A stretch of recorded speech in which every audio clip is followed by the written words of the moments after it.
할렐루야. 오늘 저희 교회 처음 오신 분들은 좀 오해할 수도 있어요. 아, 여기는 굉장히 진보적인 교회인가 보다. 양복도 안 입고 담임 목사도 그냥 막 티셔츠 입고 올라가고. 1년에 딱 한 차례입니다. 창립기념일은 전 교인이 티셔츠 입고 한번 겉으로라도 한번 이게 일체감 있잖아요. 겉으로 일체되니까 마음도 일체가 되더라고요. 그래서 군인들이 군복 입히고 왜 입히느냐고요. 사복 입히지. 옛날 학생들 학교 교복 입었을 때요, 탈선이 덜했대요. 요즘 자유복 입으니까 더 심하다 하더라고요. 우리도 어쨌든 이렇게 하나로 된 모습을 보니까 얼마나 좋아요. 오늘 새날교회 생일 맞이해서 여러분 감사드리고 생일 축하합니다.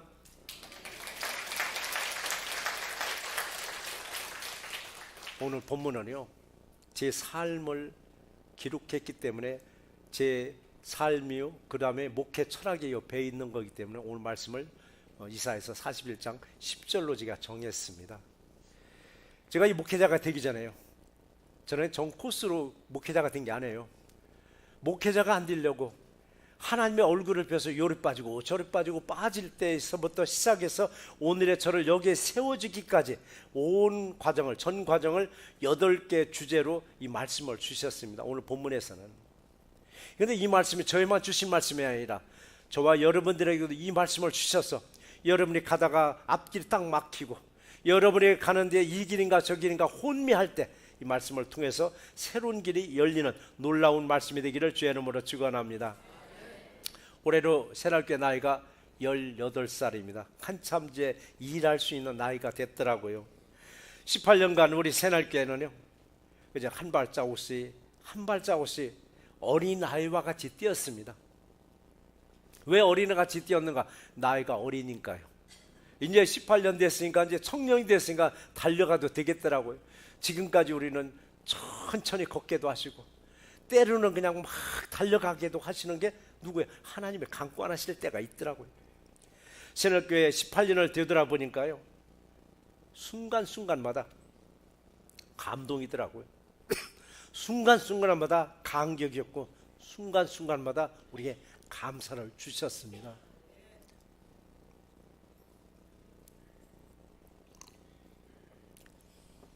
감기가 다 끝난 줄 알았습니다.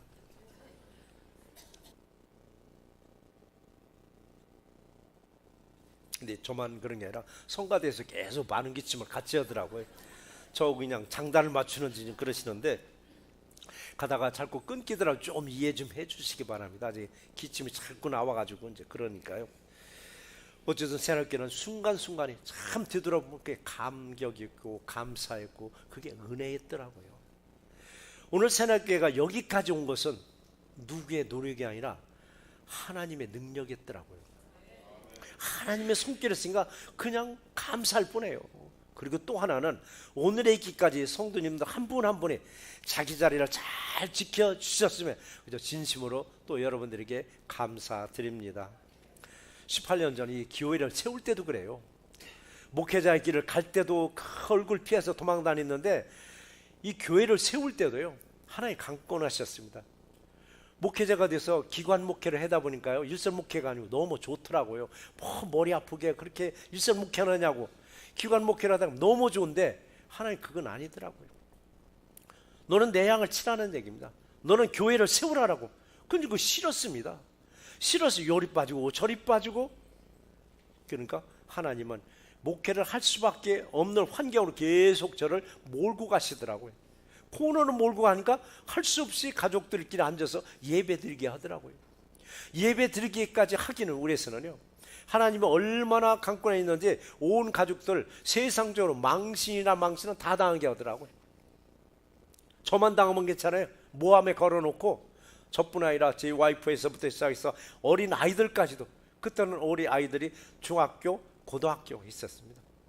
이 아이들까지 싸잡아서 모함거래 가서 망신을 주는데 망신을 받다 보니까 하나님의 뜻을 거기서 내가 비로소 찾게 되더라고요. 그 집사람이 당신 목회해야 돼. 왜 안 하려고 자꾸 빠져다니냐고 하는데 결국은 무릎을 꿇게 만들더라고요. 하나님 앞에 무릎을 꿇으니까요, 그때부터 하나님이 알아서 해주시더라고요. 그래서 저도 자신 있게 말씀 있는 게 뭐냐면, 하나님 앞에 온전히 무릎을 꿇고 하나님의 뜻대로 따라가면요, 하나님 모든 걸 책임져 주실 줄 믿습니다. 여기까지 오기를 얼마나 우리는 많은 것을 겪었는가요? 얼마나 많은 것을. 저도 신학교도 안 가려고 요리 빠지고 저리 빠지고 하다 보니까 하나님은 가는 길목마다 지키고 있더라고요. 여기 가면 여기 가서 딱 지키고 있고, 저리 가면 저기서 딱 지키고 있는 거예요. 피할 길이 없더라고요. 그래서 결국 두 손 두 발 딱 들었습니다. 두 손 두 발 들고 하나님께 항복했더니 그때 하나님이 제 삶의 길을 새롭게 열어주시더라고요. 하나님은 세상으로 자꾸 빠져나가려고 하는 저를 자꾸 막으시면서 주시는 첫 번째 말씀이 무슨 말씀이냐면요, 네가 어디로 가든 내가 너와 함께 함이라고 말씀을 주시더라고요. 네가 어디로 가든. 이 말씀을 받고 나서 저는 그랬어요. 주님, 이건 저한테 주는 말씀이 아닌데요. 하나님이 원하는 사람한테 주세요. 저는 아직 세상에서 할 일이 많이 있으니까 저 좀 놔두세요. 다른 사람 붙잡을 사람 많이 있는데 왜 하필이면 나를 붙잡고 그러냐라고요. 그런데도 불구하고 하나님은 계속 저를 발목을 붙잡고 있더라고요. 근데 지금 생각해 보니까 이 말씀처럼 은혜스러운 말씀이 어디 있느냐고요. 네가 어디로 가든지 내가 너와 함께 함이리라. 여러분, 이 말씀이 가장 우리가 복된 말씀이에요. 여러분은 어디를 가든지 간에 내가 너와 함께 함이리라. 얼마나 은혜스러운 말이고 얼마나 우리에게 위로가 되는 말씀이냐고요. 근데 저는 그 말이 싫었어요. 하나님 앞에 붙잡혀 다니는 게 싫었다고요. 나 나름대로 살고 싶었던 거죠. 나 나름대로. 그 말씀이 거추장스럽더라고요. 제발 나 좀 놔주세요. 지금 나 좀 놔달라고. 이때 하나님은 마지막 방법을 쓰시더라고요. 그런 말을 하잖아요. 또 좋은 말 할 때 내 심부름 할래? 아니면 욕 한번 얻어먹고도 심부름 할래? 아니면 뒤통수 한 대 얻어맞고 심부름 할래? 아니면 너 다리 몽댕이 부러뜨려야 너 내 심부름 할래? 결국 마지막 방법을 쓰시더라고요. 이거 마지막 방법이 뭔가 했더니 열심히 세상에서 달리는데 발 걸어버리더라고요. 발을 탁 걸어버리더라고요. 그러니까 천천히 정상적인 보행자한테 발을 걸으면요, 얼마든지 젊었을 때 운동신경에서 바로 서서 안 넘어집니다. 근데 빠르게 다리 걸으면요 100% 넘어지는 거예요. 엎어지고 나서 돌이켜보니까 없어지기 시작하더라고요. 뭐가? 여기도 있었는데 없어져 버렸어. 재산이. 저기도 있었는데 보니까 없어져 버렸어. 여기도 있었는데 어느 순간에 슬슬 빠져나오는데 없어져 버리더라고요. 얼마나 황당하냐고요. 황당하고 있을 때 하나님이 또 말씀을 주시더라고요. 두 번째 주신 말씀이 놀라지 말래요. 놀래지 말래요. 아니, 다리 걸어서 넘어뜨리고 나서 나더러 놀래지 말래요. 있는 거 싹 뺏어갔는데도 나더러 놀래지 말래요. 그래서 아니 무슨 소리를 하고 있으느냐고 따질 만도 한데 따질 기운이 없더라고요. 사람은 자기가 믿었던 것이 싹 사라지면요 포기하게 되더라고요. 세상에서 의지했던 게 뭐냐? 물질이었잖아요. 그게 싹 사라지고 나니까 포기하면서 하나님께 따질 기력이 없는 거예요. 안 따지게 되더라고요. 그러면서 에이 뭐 엎어진 김에 그냥 쉬어서 간다고 그냥 누워버린 거예요. 주저앉아 버린 거예요. 주저앉았을 때 그때 또 말씀을 주시는 게 세 번째 말씀을 주시더라고요. 내가 너와 함께 함이니 놀라지 말라라고. 처음에는 넘어진 나한테 놀라지 말라고 하더니 아예 주저앉아서 안 일어날 것 같으니까 내가 너와 함께 하면 놀라지 말라고 다시 내게 위로해 주시고 다독다독거리면서 일어나게 하시더라고요. 그걸 툭툭 털고 일어나서 결국 그때 하나님께 항복했습니다. 제가 졌습니다라고. 제가 주님께 졌다라고 그때 항복이 되더라고요. 그래서 우리는요 하나님이 어떤 계획인지 빨리 알아차려야 돼요. 하나님이 어떤 계획을 가지고 있는데 우리 빨리 알아채야 되는데 세상 눈치, 사람들 눈치는 백단인데 하나님의 눈치는 전혀 제로 있는 분들이 참 많더라고요. 이제 제 같은 경우 그런 거죠. 알면서도 싫었던 거예요.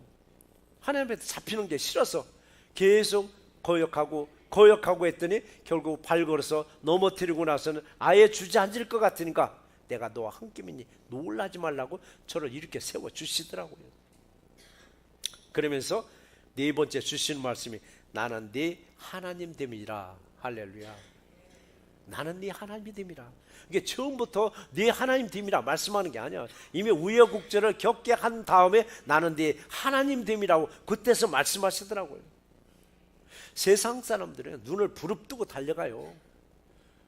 문을 부릅뜨고. 여러분 운전할 때도 정신 바짝 차리고 운전하잖아요. 특히 과속을 할 때는 뭐가 있나 없나 살피려고. 사람들도 걷고 뛰고 하면서 전방을 다 주시하면서 가요. 열심히 달리는데 가다 보니까 갈 길을 놓쳐버리는 거예요. 길을 잃어버리는 거예요. 어디로 가야 되지? 내가 어디로 가야 되지? 갈 길을 잃어버리니까 막막한 거예요. 우왕좌왕하는 거예요. 선거철쯤 되면은 정치인들이 공천 받으려고 이 줄도 쓰고 저 줄도 쓰고 왔다 갔다 하다 보니까 공천도 못 받는 경우가 있더라고요. 우리도 분명히 두 눈으로 열심히 달렸는데 어느 순간에 보니까 갈 바를 알지 못하는 거예요. 어디로 가야 되지? 어디로 가야 되지? 갈 길을 딱 놓쳐버리게 하더라고요. 어느 분은 돌다리를 몇 년째 두드리고만 있어요.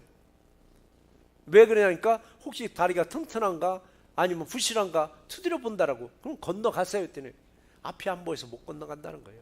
앞이 안 보여서. 자, 우리들도 마찬가지입니다. 확실하게 눈으로 내보는 사물은 있는데 세상은 보이는데 이게 정말 이리로 가면은 분명히 내가 출세할 세상인가, 이리 가면 내가 돈을 벌을 세상인가, 이걸 모르잖아요. 눈을 떴는데도 불구하고. 근데 두 눈을 감고 오직 하나님만을 의지하고 달리면요 앞길이 환하게 보이더라고요. 어떻게 해서 앞길이 환히 보이느냐고요? 눈을 감았는데 어떻게 해서 하나님을 의지하고 갔더니 앞길이 훤히 보이느냐고요? 이게 다섯 번째 주시는 말씀이더라고요. 참으로 나의 의로운 오른손으로 너를 붙들리라 라고 했더라고요. 일리 갈까 저리 갈까 망설이고 있을 때 하나님의 의로운 오른손으로 내 손 탁 잡아버리는 거예요. 그게 끌려가는 거예요. 끌려가는 거예요. 만약에 내 앞이 훤히 보였더라면 아 됐어요 내가 갈 테니까 손 놓으세요 할 텐데 칠흑같이 어두울 때 앞이 전혀 안 보일 때 누군가가 내 손 탁 잡으면 우리도 덥석 찾게 되어 있습니다. 그리고 끌려가는 거예요. 이게 뭐냐, 하나님을 의지했더니 하나님이 내 손을 탁 잡고 끌고 가는 겁니다. 이게 그러니까 분명히 눈을 감았는데 가다 보니까 어디로 가? 의로운 길로, 더 좋은 길로, 하나님 보시기에 아름다운 길로 우리를 인도하고 계실 줄 믿습니다. 내가 하나님만을 붙잡고 가는 이 길이 여러분이 살 수 있는 길입니다. 여러분이 하나님을 붙잡고 가는 길이 여러분 생명의 길임을 믿으시기 바랍니다. 이럴 때는 두 눈을 꽉 닫고 걸어도 뛰어도 앞이 환하게 보이는 거예요. 눈을 감아도 앞이 보이듯. 한참 잘 풀리는 사람은요 눈을 감아도 뭔만 보여요? 돈만 보인다 하더라고요. 근데 몰락하는 사람은 눈을 감으면 몰락하는 것만 보이는 거예요. 하나님과 함께 하시면요 여러분의 눈을 감고 앞을 걸어가도 앞길이 훤히 보이는 거예요. 어느 길로? 축복의 길로 가고 있음을 보여주는 것입니다. 그렇다고 여러분의 영안이 열렸는가? 그게 아닌 거예요. 믿음으로 가다 보니까 무슨 일들을 하든 저와 여러분의 눈을 열어주셔서 복된 길로만 인도해 주실 줄 믿습니다. 그러니까 두려움이 아니잖아요. 두려움이 아닌 거예요. 이때 뭐가 생겨요? 자신감이 충만하더라고요. 소망이 충만하더라고요. 그리고 성령까지도 충만하게 채워주시더라고요. 충만은 뭐냐고요? 꽉 찬 겁니다. 꽉 찬 거. 이 그릇에 물을 꽉 채우면, 충만하게 채우려면 더 이상 부을 수 없어요. 부으면 넘쳐버리는 거예요. 충만하게. 근데 우리는 충만이라는 단어를 한번 생각해 보시자고요. 충만. 저와 여러분 안에 무엇으로 좀 충만한가? 저와 여러분 안에 무엇으로 좀 충만한가? 혈기와 욕심만 혹시 충만하지는 않은가요? 무엇이 충만하는가에 따라서 눈을 감고 걸어도 뛰어도 앞길이 보입니다. 이때는 뭐냐? 성령이 충만할 때입니다. 그러나 여러분에게 혈기가 충만하고 욕심이 충만할 때는요 두 눈을 부릅뜨고 걸어도 뛰어도 앞길이 막막하게 보일 듯 말 듯. 오리무중이라는 말이 있습니다. 여러분 하이웨이 새벽에 운행하다 보면 도로는 안개 표시해 놓은 데가 있습니다. 여기는 서행하라고, 천천히 가라고. 어느 때 안개가 꽉 끼면 길이 전혀 안 보입니다. 아주 천천히 가다가 안개가 풀리면 길이 빡 끄면 보면 또 확 달리다가 또 안개가 꽉 껴서 안 보이면 또 천천히 가잖아요. 보일 듯 말 듯. 우리 인생이 어느 때는 보일 듯 말 듯, 잡힐 듯 안 잡힐 듯 하는 게 우리 인생이더라고요. 어느 인생에게 혈기 충만하고 욕심 충만한 사람에게는 앞이 안 보이는 거예요. 앞이 안 보이는 거예요. 이럴 때는 우리는 하나님의 말씀과 기도로 저와 여러분의 안을 가득가득 충만하게 채워서 주님과 동행하는 삶이 되기를 주의 이름으로 축원합니다. 그래요. 18년간 우리 교회를 들여다보면은 무엇이 세상에다 자랑할 수 있는 교회일까? 세상에다 뭘 내세울 수 있는 게 뭐가 있을까? 우리 교회를 뭐로 내세울 게 뭐가 있느냐고. 세상에 자랑할 게 뭐가 있느냐고. 그러면 세상은 자랑거리가 없더라도 하나님 앞에 자랑거리가 없을까? 하나님이 기뻐하는 일은 뭘까? 하나님의 말씀대로 행하는 교회, 하나님을 기쁘게 하는 교회를 하나님 분명히 좋아하십니다. 근데 하나님을 어떻게 기쁘게 하고 하나님을 어떻게 즐겁게 할 수 있을까? 한국에서는 산속에 깊이 들어가서 산삼을 캐는 사람들이 있더라고. 10만이라고 하더라고. 10만이. 어느 때는 매일 가서 하나씩도 건질 수도 있지만 어느 때는 몇 년에 가도 못 찾을 때가 있더라고요. 그들은 오직 뭐예요? 신받다 소리를 해야 돼요. 신받다 소리를 해야 되는데 한 달이 가도 못 찾고 두 달이 가도 못 찾고 그 한 6년 만에 아니면 몇 년 만에 하나 딱 찾으면 그의 기쁨이 얼마나 컸겠느냐고. 신받다고 얼마나 소리 지르겠느냐고요. 그 사람은 찾고자 하는 게 산삼입니다. 근데 하나님도 뭐를 찾더라고요. 하나님도 찾고 계세요. 하나님이 찾고자 하는 사람 누구라고요? 예배하는 사람을 찾는다 있더라고요. 하나님도 눈을 부릅뜨고 쳐다보는 거예요. 오늘 왜 여기 없지? 오늘 여기 분명히 있을 줄 알았는데 왜 여기 안 보이지? 안 보이지 하고 다시 한번 둘러봤을 때 찾는 사람이 있었을 때 하나님이 얼마나 기뻐하시겠느냐고요. 하나님도 얼마나 즐거워하시겠느냐고요. 하나님이 찾는 사람은 예배하는 자를 찾는다고 말씀하셨으니까 하나님을 기쁘게 하고 하나님을 즐겁게 하는 건 뭐냐? 예배자가 되는 거더라고요. 여러분 삶 속에서 항상 예배자가 되시기 바랍니다. 갈라디아서 1장 10절에서 잘 나왔죠. 갈라디아서 1장 10절 말씀에 보시면은 이제 내가 사람들에게 좋게 하랴? 하나님께 좋게 하랴? 지금까지는 사람들이 좋게 하는 삶을 살았을 수도 있어요. 내 와이프를 기쁘게 하기 위해서, 내 남편을 기쁘게 하기 위해서, 내 부모를 기쁘게 해서 살아왔을지라도 이제부터는 하나님께로만 기쁘게 할 수 있는 우리 모두가 되시기를 주의 이름으로 축원합니다. 자, 이번에는 교회의 존재에 대해서 한번 생각해 보자고요. 교회의 존재. 교회가 존재하는 이유가 뭘까?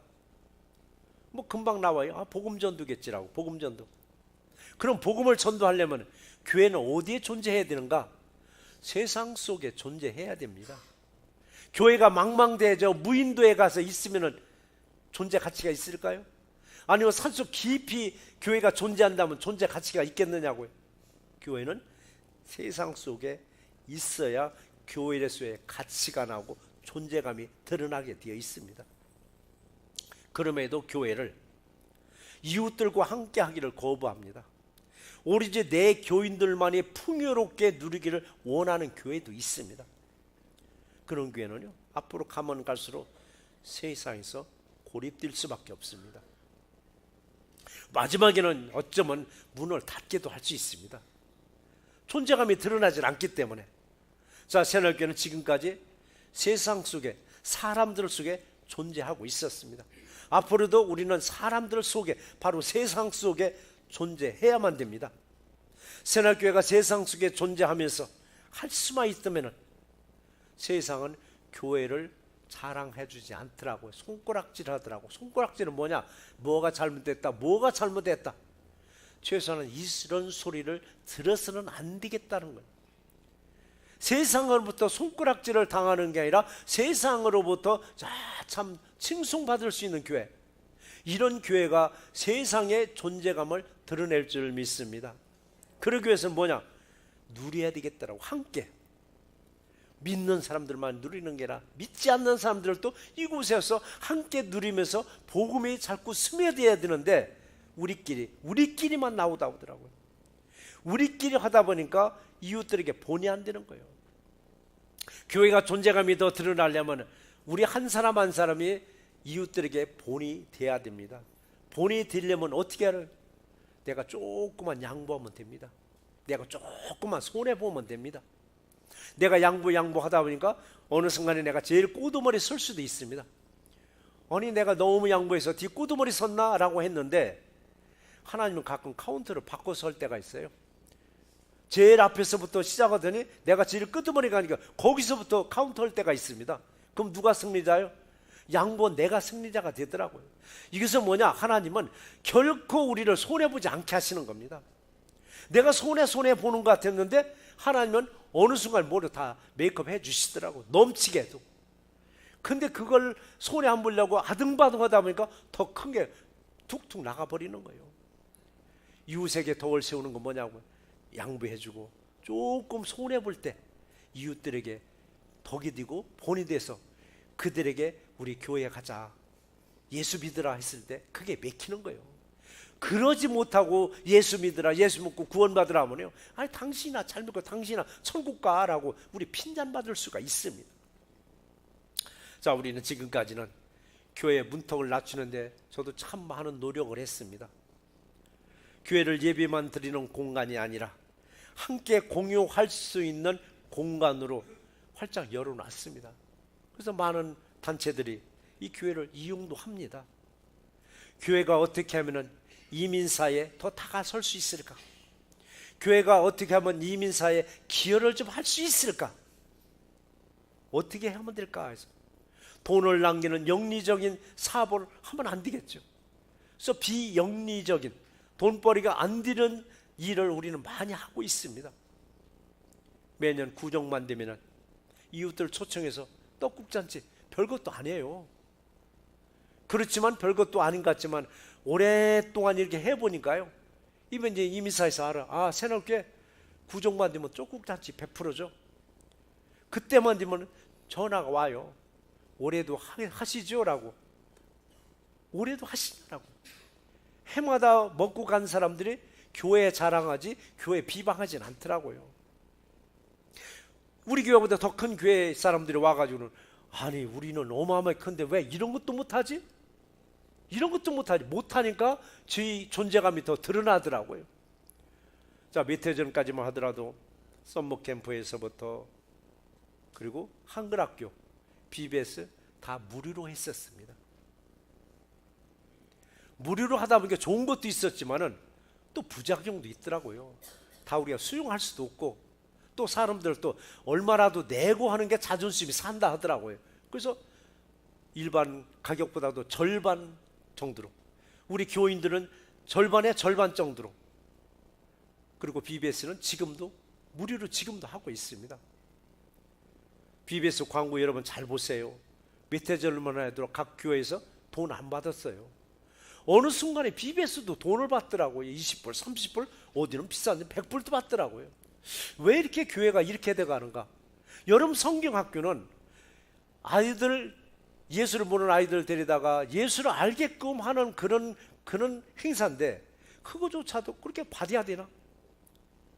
그래서 앞으로도 우리는 BBS는 돈 받으면 안 된다. 이건 아이들한테 이때만이라도 자유스럽게, 부모님들한테 자유스럽게 해줘야 되지.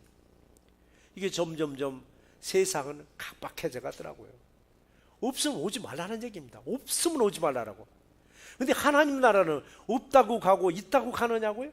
그게 아니잖아요. 누구든지 갈 수 있는 게 교회가 되고 누구든지 교회를 이용할 수 있어야 되만이 그 교회가 존재감이 드러나더라고요. 이런 교회를 지금까지도 해왔고 앞으로도 하실 계획입니다.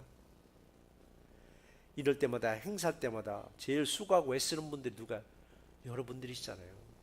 제일 수고하고 애쓰는 건 바로 여러분들이 다 거기에 불평 없이 협조해 주니까 얼마나 아름답게 이걸 해 나가고 있느냐고요. 그러니까 지역사회에서 아이고 새날교회 하고서 손가락질 하는 게 아니라 아이고 새날교회 그래도 참 좋은 일 많이 해. 참 선한 교회. 이런 소리 듣는 교회에 나가는 게 여러분도 행복할 줄 믿습니다.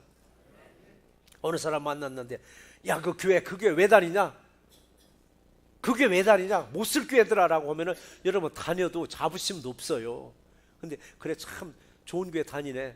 잘 선택했다. 라고 그런 소리 들으면 여러분도 좀 자부심이 있고 더욱더 이런 일에 협조해주는 우리 모두가 되시기를 주의 이름으로 축원합니다. 그리고 세상은 점점 공유하는 추세더라고요. 공유하는 추세. 앞으로는 아마 자동차도 공유지 내 소유로 갖는 사람 별로 없겠더라고요. 도시가 커지면 커져갈수록 점점 공유화 돼가더라고요. 내가 좋아하는 특정한 물건도 집에다 한번 몰래 숨겨놓고 보는 것이 아니라 그냥 드러내놓고 같이 보고 같이 즐기는 그런 시대로 자꾸 바뀌어가고 있더라고요. 시대는 이렇게 시시각각으로 변화되고 있을지라도 하나님의 말씀은 절대 변함없이 영원하다고 말씀하셨습니다. 어떻게 하나님의 말씀이 절대 변함없이 영원하다고 할 수 있는가 했더니 6번째 주시는 말씀이 뭔가 했더니 내가 너를 굳세게 하리라. 내가 너를 굳세게 하리라. 아니 말씀이 영원토록 불변이라는 말씀인데 왜 나를 굳세게 해주는가 했더니요. 내가 굳세게 서 있었을 때 바로 서 있을 때 이 말씀이 변함없이 굳세게 불변으로 나갈 수가 있습니다. 근데 내가 바로 서지 못하고 굳세게 서지 못하면요 휘청거리는 거예요. 바람만 보면 휘청거리니까 어느 때 말씀을 붙잡았다가 놓고 말씀도 믿어졌다가 못 믿어졌다 이러면 이 말씀이 영원토록 갈 수가 없습니다. 그래서 우리를 뭐죠? 너를 굳세게 하리라. 우리를 붙잡아 주시더라고요. 우리를 바로 세워주시더라고요. 바로 세워주니까 어떤 태풍이 와도 끄떡없이 저와 여러분의 자리를 지키게 해주심에 감사하는 우리 모두가 되시기를 주의 이름으로 축원합니다. 그래서 하나님이 나를 굳세게 세워주실 때는 내 안에 뭔가를 튼튼하게 채워주시더라고요. 뭔가를 충만하게 채워주시더라고요. 세상 무엇으로도 여러분의 마음을 채울 수가 없습니다. 그런 말 있잖아요. 여러분의 마음은 지구상에 있는 바다를 다 갖다 들이부어도 부족하다고 그래요. 바닷물을 다 우리 마음에 채워줘도 부족하다고. 근데 우리 마음에 성령으로 채워지니까요 그냥 충만함을 우리가 느끼더라고요. 충만함을 느끼는 거예요. 이게 바로 성령이더라고요. 에베소 1장 23절의 기록을 보시면 나와 있죠. 교회는 그의 몸이니 만물 안에서 만물을 충만케 하시는 이의 충만함이라고 말씀하셨습니다. 여러분 한 분 한 분이 성령의 충만함으로 채워주시면은 보이는 우리 건물 교회도 충만하게 채워지는 놀라운 역사가 임할 줄 믿습니다. 자, 18년간 어떻게 은혜로 여기까지 왔을까? 어떻게 은혜로 여기까지 왔을까? 7번째 말씀을 주시더라고요. 7번째 두려워하지 말라 하더라고요. 두려워하지 말라라고. 여러분 이 말이 믿어지면요 여러분 삶 속에서 두려움이 없어집니다. 두려움이 없다는 뭐냐? 자신감을 쓰는 거예요. 자신감을. 근데 이 성가대원들은 죄송해요. 말씀이 다 뜨는데 저기만 안 떠요. 저 희중성인 말씀이 다 떠요 지금요. 아니 지금은 안 떠요. 이게 바로 뭐냐면요 두려워하지 말라고. 이 말씀이 믿어질 때는요 내 안에 자신감이 쓰더라고요. 자신감. 왜 두려움이 사라지는가 했더니 내가 너와 함께함이라. 내가 너와 함께함이라라고. 이 말씀이 굳게 믿고 저는 우리 성도님들과 6년째 하고 있는 사역이 하나 있습니다. 하나님 말씀 읽는 거. 말씀 읽는 거. 내가 너와 함께함이니까 너 해라 이거야. 평생 예수를 믿었는데 성경 일독도 못하고 하나님 편에 서는 사람이 얼마나 많은지 알 거예요. 여러분 주변에서 물어보세요. 성경 일독 한 분이 얼마나 되는가? 근데 저희 교회는 지금 6번째 지금 올해 6독째 들어갔습니다. 무슨 배포를? 내가 너와 함께하면이. 두려워하지 말라는 이 말 때문에 6번째 지금. 그런데 이것도 보니까 꾀가 나더라고요. 5번째쯤 되니까 많은 사람이 슬쩍 내려놓더라고요. 왜? 그동안에 많이 읽었으니까. 그동안에 많이 읽었으니까 나는 빠지지 해서 기존 읽었던 사람이 쓱 빠지고 새로운 분들이 또 그 자리를 또 메이크업 해주시는데, 여러분 쓱 빠지지 마시고 계속 1년에 1독씩 꼭 하시기 바랍니다. 10년이면 10독이요, 20년 20독이요. 하나님 앞에 섰을 때 당당하게 우리도 할 말이 있어야 될 거 아니냐고요. 하나님 앞에 섰을 때 할 말이 없게 하지 말고 꿀먹은 벙어리가 되는 게 아니라, 내가 평생 예수를 믿으면서 예수님이 하셨던 일들을, 하고 있는 일들을, 앞으로 하실 일들을 내가 매년 한 번씩 내가 읽었나이다라고 자신 있게 말할 수 있어야 되더라고요. 자, 성경 읽는 거 또 하나는 뭐냐고요? 3년째 가정예배 드리자라고 자꾸 권면합니다. 가정예배 드리라고. 아무 도구도 없이 가정예배 드리라는 게 아니에요. 가정예배서를 아예 출판물을 만들어 가지고 가정예배서 지금 3년째 만들어서 지금 나눠드리고 있습니다. 예배 드리라고. 가정에서 가정의 예배로 살아가면요, 여러분의 가정 살아납니다. 아이들 탈선하지 않습니다. 예배 드리는 걸 습관화되면은. 지금도 늦지 않았습니다. 가정 예배서 교회에 충분히 있으니까 필요한 분들 가져가시면은 더 예배 드리는데 참고 자료가 되고, 또 하나님 보시기에 참 하나님이 찾는 예배자가 될 줄 믿습니다. 그래서 이렇게 분명하게 하나님의 사역을 해나갈 때 8번째 주시는 말씀이 내가 너를 도와주리라. 내가 너를 도와주리라. 내가 너를 도와주리라. 여러분 지금 여러분들에게 하나님의 음성을 주고 내가 너를 도와주리라, 너는 말하라, 내가 너를 도와주리라 하실 때 여러분 뭘 도와달라고 하시겠어요? 돈 따니까 돈 좀 더 도와달라고 하실 거예요? 아니면 사람이 부족하니까 사람 더 도와달라고 하시겠어요? 뭘 도와달라고 하시겠어요? 또 믿음을 도와달라고 여러분 구하시기 바랍니다. 믿음을 통해서 여러분의 삶이 변화가 일어날 줄 믿습니다. 이게 믿어지지 않으면 마음속에서 두려움이 늘 자리 잡고 있어요. 이게 믿어지지 않으면 이걸 우리는 버릴 줄 알아야 되겠더라고요. 그래서 생각해 보세요. 아니 도와주겠다는데 왜 못 믿느냐고요. 못 믿어지니까 마음에서 늘 두려운 마음이 늘 간직하고 있는 거예요. 우리는 이걸 버리자고요. 그래서 우리가 은혜로 살아가려면은 하나님이 주시는 말씀이 믿어져야 돼요. 이게 믿어질 때 히브리서 4장 12절 말씀이 우리에게 딱 맞는 말씀이에요. 히브리서 4장 12절 말씀에 하나님의 말씀은 살아있고 활력 있어 좌우의 날선 어떤 검보다도 예리하여 혼과 영과 관절과 골수를 찔러 쪼개기까지 하며 너 마음과 생각과 뜻도 판단하시나니. 여기서 보시면요, 찔러 쪼갠다는 말이 나와요.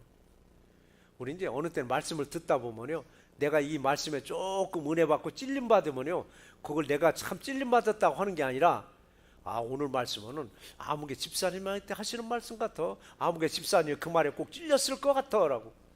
오늘 말씀은 어느 게 권사님이 꼭 하시는 말씀이요. 아마 오늘 권사님이 오늘 설교 듣고 아마 찔림 받았을 것. 이게 아니에요. 우리 마음을 찔림 받아야 되는데, 우리 마음을 찔림 받으면요, 보이는 사물이 뭘로 보여요? 다 선하게 보여요. 다 선하게 보여요. 근데 내가 찔림 받지 않냐고, 이건 어느 집사님이 찔림 받겠어? 어느 권사님이 찔림 받겠어? 하는 사람의 눈에는 뭐가 보여요? 남의 허물만 보이더라고요. 허물만 보이는 거예요. 허물이 보이면은 그 다음에 어떻게 되는지 아시잖아요. 허물을 놓고 우리는 얘기를 해요. 허물을 놓고. 근데 내가 마음이 찔림 받아서 보니까 허물이 아니라 잘한 것만 보여요. 잘한 거 가지고 우리는 얘기를 할 줄 알아야 돼요.